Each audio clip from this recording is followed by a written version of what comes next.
মাথায় অতিরিক্ত বোঝা নিয়ে পাহাড়ের চূড়ায় চড়া যায় না, স্বপ্ন দেখা যায়, পৌঁছা যায় না। যারা নিজেরা ঋণ নির্ভর, ঋণগ্রস্ত, ঋণ খেলাপি, তারা ঋণ নির্ভর বাজেট দিবে, এটাই তো স্বাভাবিক। কারণ স্পিকার, বাজেট আমার জীবনের গল্প, আমার পকেটের গল্প, আমার ভবিষ্যতের স্বপ্নের গল্প, বাংলাদেশের 18 কোটি মানুষের দৈনন্দিন জীবনের হিসাব নিকাশের গল্প। কিন্তু এবার মাননীয় অর্থমন্ত্রী যে বাজেট প্রকাশ করেছেন, প্রস্তাব করেছেন, এ বাজেট আসলে আশারে গল্প। কারণ স্পিকার, প্রায় 3.25 লক্ষ কোটি টাকা ঋণ নির্ভর যে বাজেট পেশ করা হয়েছে, সে বাজেট শুনে, ঋণের কথা শুনে আমাদের বিরোধী দলের অনেক সংসদ সদস্য উষ্মা প্রকাশ করেছেন, আশ্চর্য হয়েছেন। আমি কিন্তু একটু আশ্চর্য হইনি, কারণ যারা নিজেরা ঋণ নির্ভর, ঋণগ্রস্ত, ঋণ খেলাপি, তারা ঋণ নির্ভর বাজেট দিবে, এটাই তো স্বাভাবিক। কারণ স্পিকার, এ বাজেট পেশ করার আগেই বাংলাদেশে গত 4 মাসে এই সরকার এসে প্রায় অধিকাংশ পণ্যের মূল্য বৃদ্ধি করেছে।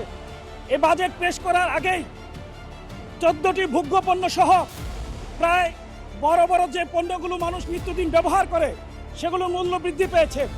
এবার বাজেট পেশ করার 7 দিন আগে বিদ্যুতের মূল্য বৃদ্ধি করা হয়েছে, 10 দিন আগে জ্বালানি তেলের মূল্য বৃদ্ধি করা হয়েছে, কিছুদিন আগেই এলপিজি গ্যাস 1200 টাকা থেকে 1940 টাকা বৃদ্ধি করা হয়েছে।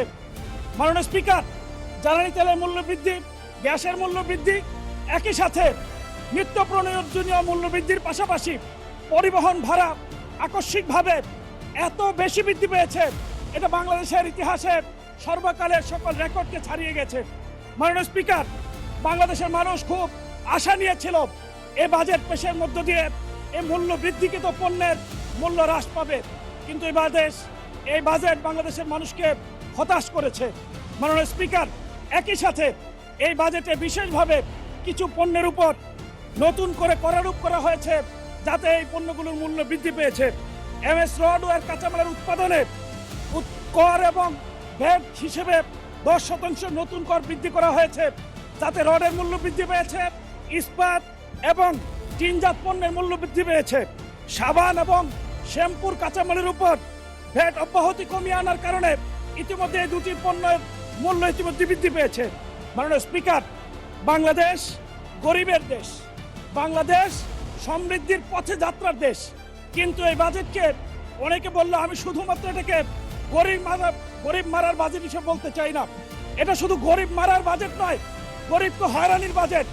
কোটি কোটি খুচরা ব্যবসায়ীদের জন্য এক হয়রানির নাম করা হয়েছে 0.2% অগ্রিম কর স্থাপন করার মধ্য দিয়ে। এই করার মধ্য দিয়ে এই সরকার নতুন করে আমাদেরকে স্মরণ করিয়ে দেয় সেই 76 মনন্তরের কথা। মাননীয় স্পিকার, আপনি জেনে থাকবেন, ইস্ট ইন্ডিয়া কোম্পানি যখন বাংলার দেওয়ানি দায়িত্ব পেয়েছিল, তখন তারা রেজা খান নামে এক ব্যক্তিকে ট্যাক্স আয়ের জন্য দায়িত্ব দিয়েছিল। তারা ঘোড়ায় চড়ে যখন বাহিনী নিয়ে গ্রামে গঞ্জে যেত, গ্রামের মানুষ তখন হাল চাষ ব্যবসা বাণিজ্য ছেড়ে দিয়ে জঙ্গলে পালিয়ে যেত। খুচরা ব্যবসায়ীদের মধ্যে ইতিমধ্যে আতঙ্ক শুরু হয়ে গেছে, তাদের উপর যে ভ্যাট করা হয়েছে, তাদেরকে এখন পালিয়ে বেড়াতে হবে, হয়রানির শিকার হতে হবে। মাননীয় স্পিকার, এই বাজেট হলো গরিবের জন্য তাচ্ছিল্য এবং অবহেলার বাজেট। এই বাজেটে কৃষি ও পল্লী উন্নয়ন খাতে 57,000 টাকা থেকে বাজেট কমিয়ে 53,000 কোটি টাকা করা হয়েছে। স্থানীয় সরকার এবং পল্লী উন্নয়ন খাতে গত বছর বরাদ্দ ছিল 5.9%, এবছর বরাদ্দ রাখা হয়েছে 4.6%, যা গত বছরের তুলনায় 1.3% কম। কৃষি খাতে ভর্তুকি কমানো হয়েছে, গত বছর ছিল 2.2%, এবছর করা হয়েছে 1.8%। মাননীয় স্পিকার, বার্ষিক উন্নয়ন কর্মসূচিতে কৃষি খাতে বরাদ্দ উন্নয়ন কমানো হয়েছে, গত অর্থ বছরে ছিল 8.9%, চলতি অর্থ বছরে করা হয়েছে 6.21%। মাননীয় স্পিকার, গ্রামীণ উন্নয়ন রক্ষণাবেক্ষণ খাতে বরাদ্দ রাখা হয়েছে মাত্র 400 কোটি টাকা। মাননীয় স্পিকার, ইসলামের বিধান হলো তুখাযু মিন আগনিয়াহিম ফাতুরাদ্দু ফি ফুকারাহিম, গরিবদের জন্য ধনীদের কাছ থেকে সম্পদ সংগ্রহ করা এবং গরিবের মাঝে সেটা বিলিয়ে দাও। এই সরকার উল্টো নীতি গ্রহণ করেছে, গরিবদের কাছ থেকে খুচরা ব্যবসায়ীদের কাছ থেকে সম্পদ গ্রহণ করে ধনীদের জন্য সেটা বরাদ্দ রেখেছে।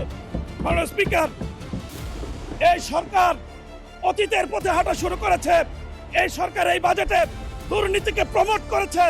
দুর্নীতি দমন কমিশনে গত বছর বরাদ্দ ছিল 203 কোটি টাকা, এবার বরাদ্দ রাখা হয়েছে মাত্র 197 কোটি টাকা। 6 কোটি টাকা কম বরাদ্দ দিয়ে দুর্নীতিকে প্রমোট করেছে। মাননীয় স্পিকার, এই সরকার ক্ষমতায় আসার সাথে সাথে দুর্নীতি দমন কমিশনকে অচল করে দেওয়া হয়েছে।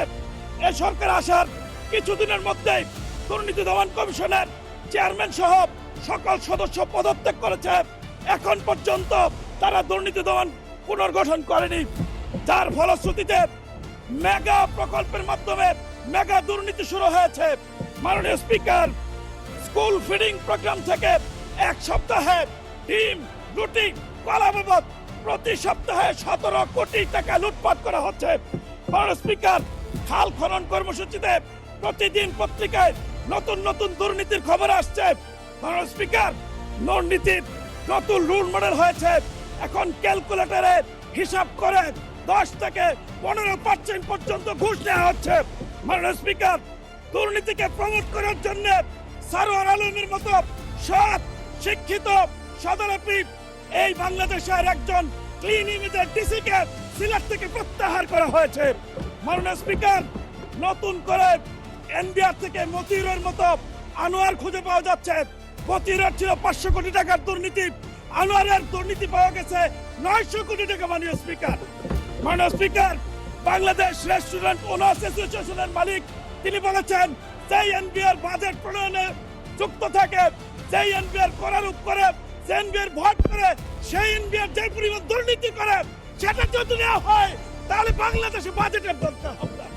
মাননীয় স্পিকার, আমাদের জন্য অত্যন্ত হতাশার হলো এই বাজেট জুলাইকে ধারণ করেনি। এই বাজেট আমার ওয়ালিউল্লাহ মুকদ্দাস ভাইয়ের গুম হওয়া সন্তানের কান্নার খবর রাখেনি। গুম কমিশনের জন্য এই বাজেট 1 টাকা বরাদ্দ রাখেনি।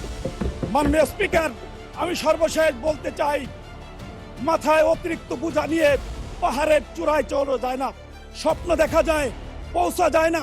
মাননীয় স্পিকার, সমুদ্রের জলরাশি অনেক বেশি, কিন্তু কোনো পিপাসার্থ মানুষের পিপাসা মেটাতে পারে না।